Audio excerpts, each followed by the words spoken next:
વરુણદેવનો ભગવાન શ્રી વરુણદેવનો આપણે આભાર હૃદયથી માનવો પડે. કુદરતે દરેક ખેડૂતની માગણી જ્યારે સ્વીકારતા હોય ત્યારે જે રીતે ખેડૂતને પાણીની જરૂરિયાત હોય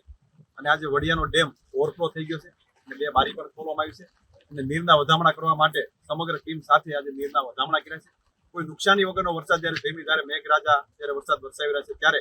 હું આપણે કુદરત ભોળાનાથને પ્રાર્થના કરી પવિત્ર શ્રાવણ માસ નિમિત્તે એ કુદરત ભોળાનાથ કે દેવાધિદેવ મહાદેવ અમારા અમરેલી જિલ્લાના ખેડૂત માટે કાયમ માટે રહેમરા રહે અને ખેડૂતોને નુકસાની વગરનો આવો નવો વરસાદ કાયમી માટે મળતો રહે એ ભગવાન ભોળાનાથને પણ પ્રાર્થના કરી છે. જે રીતે ડેમ આખો ભરાઈ ગયો છે આવી જ રીતે અમરેલી જિલ્લાના બધા જ ડેમો આગામી દિવસોની અંદર વરુણદેવના રીઝવાથી બધા ડેમો ભરાય એ ભગવાન ભોળાનાથમાં પ્રાર્થના કરું.